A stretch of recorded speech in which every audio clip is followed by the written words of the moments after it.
No stranger to this room, Coach Mullen, University of Florida. We'll open it for questions.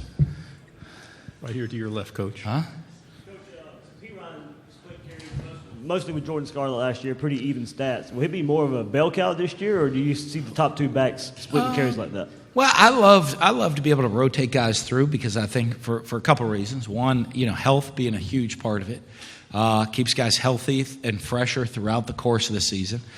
Continues to allow young guys to grow and develop, as you're ready.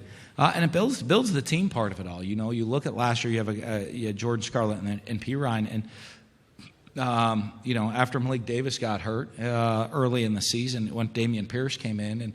But all those guys, what they were worried about was how hard they went and how hard they could go on every single play. And they didn't worry about, am I getting enough carries, too many carries, any of this. Just when I'm in the game, go work to be my best. And that really shows unselfishness as players. It really shows maturity as players, and understand it. And then I think once they go through it, I think it really gives them an understanding to say, hey, this is beneficial for me to do it this way. So I think that's a help, but, we're not going to be afraid to get them the ball. I know that much. To your right, second row. Thinking back to the South Carolina game, did you ever notice a dip in Felipe's confidence level coming off a couple losses?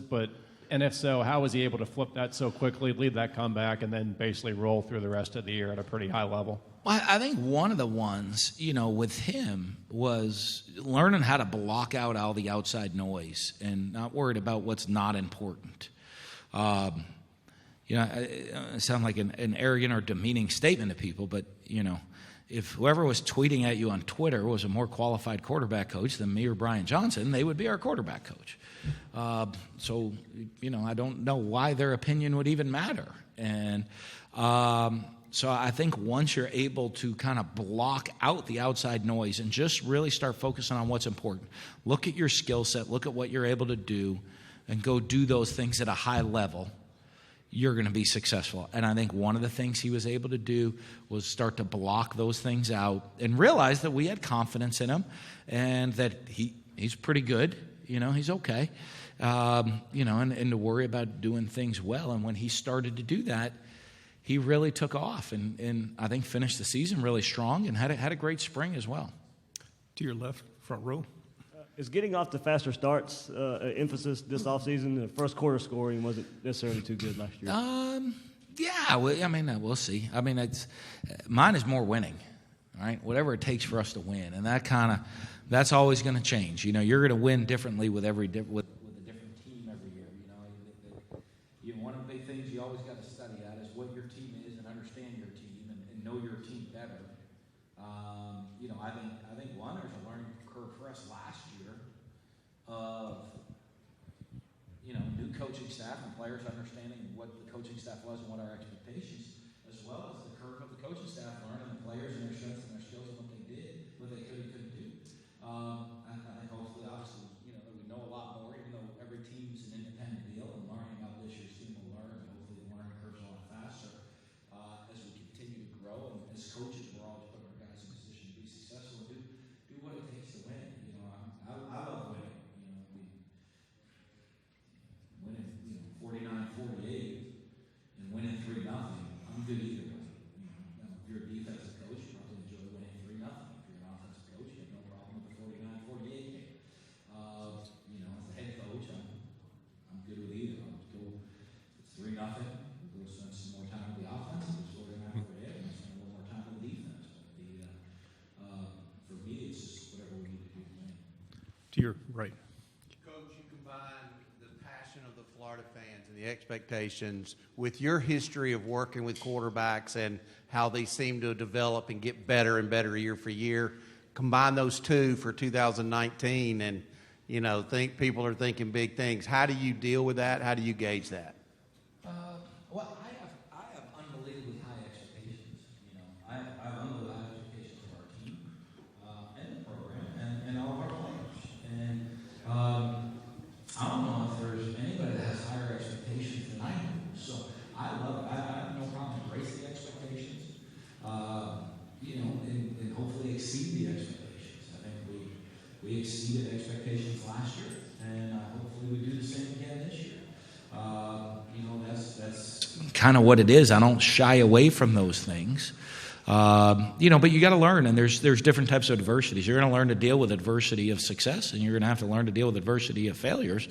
And it's learning how to deal with both of those, and both of them bring their own challenges and adversities that come with them. And our job is to kind of manage the team through both of those. To your left.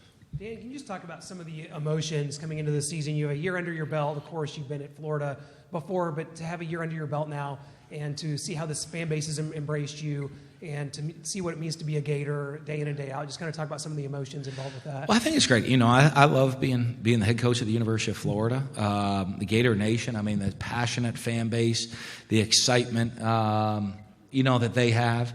I love, you saw at times last year, with the stadium packing up and the energy and creating that unbelievable home field advantage that you have in the swamp. I think that's all so important and so critical. And, fortunately, I understand. I've been there before. I've seen it at the highs, and then we weren't all highs in my time there before, and understanding how to get through it.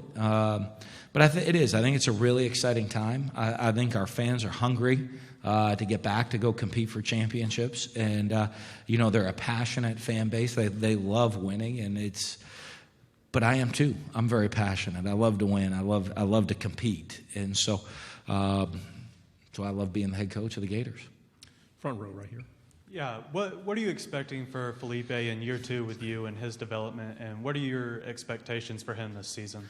Well, hopefully, he understands his skill set better and how to utilize his skills within the offense, and he understands the offensive system as a whole better to go make plays within that system. And, and to me, in quarterback development is making the less spectacular play. A lot of times spectacular plays happen when guys don't know what they're doing.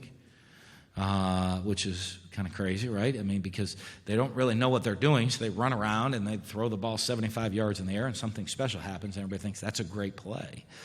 I guess it can be good. The play might not be designed to do that. The might have been designed, boy, if you could just hang in there and be smart enough to get to your 5th progression, you check it down, we gain 8 yards, that's pretty good. Because with the spectacular, I could also run around, scramble around, and get sacked for a 20-yard loss or throw an interception. And when the good play again would have been to get to your 5th progression in the read, check it down in the back and get 8 yards and go play 2nd down and 2.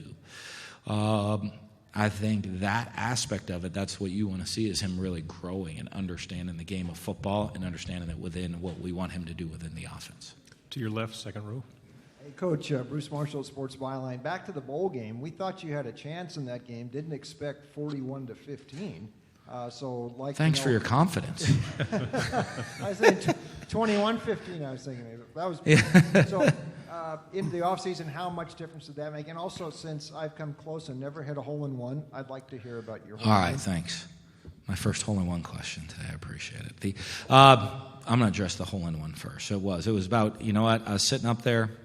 I was on the green, and it was a back right pin placement, all water along the right side on the lake. So got to play it left, and it should come down to the green. It's about 173 was shot it at. 7 iron, it's about and I hit it flush. I just crushed it. Caught about 6 feet above left away from the pin, and just kind of like hit a little one bounce, little roll down towards played the grain. Got to see it drop in. My son came. It was my son and I came running out of the car, chest bumped each other. It was like crazy. Like we rode down, videoed it to see the ball in the hole. We had a lot. It was a lot of fun. And pretty cool. Now that's done. So if you play a lot of golf too, you hit that shot, and every time you're on a par 3, like you hit the shot and you're like, oh, this could be the one. This could be the one. Since I've gotten, I've worried a lot less about it, and I've noticed I'm starting to get like a lot closer and playing par 3s much better because I'm not worried about it anymore. But bowl game, football now. No, I think obviously winning the bowl game always helps in the offseason. I think it leaves a bit of excitement, leaves a bit of unfinished business of what maybe could have even been better during the course of last season and that you want to build on. Obviously, I've been a part of 2 national championship teams where it's not really what there wasn't much more you could have done. You win that bowl game. I think we finished ranked 6th last year in the final coach poll, and so I think the team looks back and says, boy, oof, what if we could have done this a little bit better or this a little bit better? Well, we got to be, I think it motivates you, that motivation and that excitement to get ready to be back out there on the field. So I thought that was huge for us. I don't know if the score made as much difference. The score was great. I mean, Michigan's one of the best defenses in the country, and for us to come out and play great in 2 of the 3 phases. We had 2 punts blocked. I don't think we had a great special teams day. We were solid, but not great, in the other phases. But come out offensively and defensively, play at a high level. I think it can lead to a lot of confidence going into the offseason and a hunger of, boy, we maybe didn't play our best. We weren't as good as we could be, and we finished 6th. What if we could be as good as we could be this year? What could happen? And I think that's a great motivating factor. To your right, third row. Coach, if you will, talk about East rival Tennessee and a staff with a similar situation as yours going into year number 2.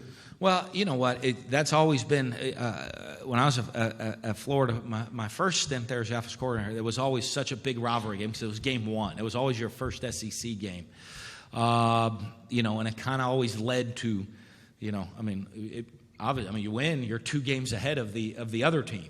And so it's always such a big game, and it's a fun game to be a part of. Great rivalry game, and it is. They're going into year 2. Now their players, just like ours, knew what to expect going into the offseason, can make some big strides, understand the offense, defensive, and really the personality of what head coach wants the program to be like. And it'll be fun. My first SEC game I ever coached as an assistant coach was against Tennessee in the Swamp, and they got to come down to the Swamp this year. So, it was a wild night, and it was great. We got a big win that night, but so it'll be fun to have that game played at home this year.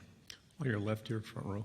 Coach, I want to ask you about one of your former players, and Jeffrey Simmons, that you coached at Mississippi State. The Titans took him in the first round. When did you know that there was something special about him that could, help him make it in the SEC, but also the next level? Well, I started recruiting him when he was, I think, a freshman in high school. And you look at him and you could tell here was this guy, that had a lot of physical tools about him. But when you find and you dig deeper and you see the work ethic that he has, and you see, the type of personality he has. And, you look at his academic background. There's a lot of those guys out there. Sometimes, I always think there's a lot of people sometimes in the world that look and you say, okay, that person maybe could have an excuse of why they didn't make it in life. Maybe they just weren't handed the greatest deck or the greatest cards, in the deck. And Jeff was a guy, though, that none of that mattered to him. He's such a worker, and God bless him with some great physical attributes and talents. But, he didn't take those for granted. He's a guy that you're not going to find a guy that works harder, that worked harder in the classroom, worked harder in the offseason and training on the field than he is. And I know going through an injury right now, but I don't think you're going to find a guy who's going to work harder to get back from that injury. So, I think he's going to have a great career at the next level just because of his mindset, because of his attitude, and because of how he maximizes every bit of talent he has. We have time for 2 questions. The first over against the wall, to your right. When you look across the league, how do you evaluate the level of quarterback play in the SEC this year? I'm pretty good. I think one of the great challenges that come in the SEC is the talent you go against defensively. And probably, it is. If you look at the NFL draft, it's the closest thing they're going to get to playing in the NFL. The experience you're going to get to play a quarterback in the SEC is going to translate extremely well to the next level. And I think if you look at a lot of the quarterbacks that have played in this league that went on to the next level and had a great deal of success, it's the experience they get from playing against the defenses they have to see week in and week out playing in this conference. So statistically, there's probably other leagues out there that are going to put up big numbers, but they're not playing against the quality of defensive players that they have in this league. Last question, Coach, to your left, third row. Coach, I wanted to ask you about one of your incoming freshmen, Jaden Hill. He tore his ACL his senior season of high school, only played a few games. But you guys stuck with him recruiting-wise. I wanted to ask why you continue to stick with him, and what are your expectations for him over his career? Well, I think, he's worked really hard. He's cleared. He's back. He's ready to go. He's worked hard at that. You know what? To me, he's a guy that we were recruiting. He committed to us, and that's something that I take pretty seriously. I don't look at our guys and say, hey, you're committed. If you make a commitment to come play for me, that means you're committed as long as you're okay and a great football player. It means it's when I sit there with parents and families and they commit to you, they're committing that they're trusting their son's future in your hands, and that's a commitment that goes beyond football. It's a commitment about every aspect of their life that we're committed to in developing our players. So that was pretty easy to stick with it for him. And, he's a guy that, despite having to deal with an injury, has worked his tail off, done things right, had a good semester in the classroom, has worked hard at rehabbing and worked hard to get himself ready to go on the field, and has bought into our program and understands that. And hopefully, that also translates for him to understand what commitment means in his life.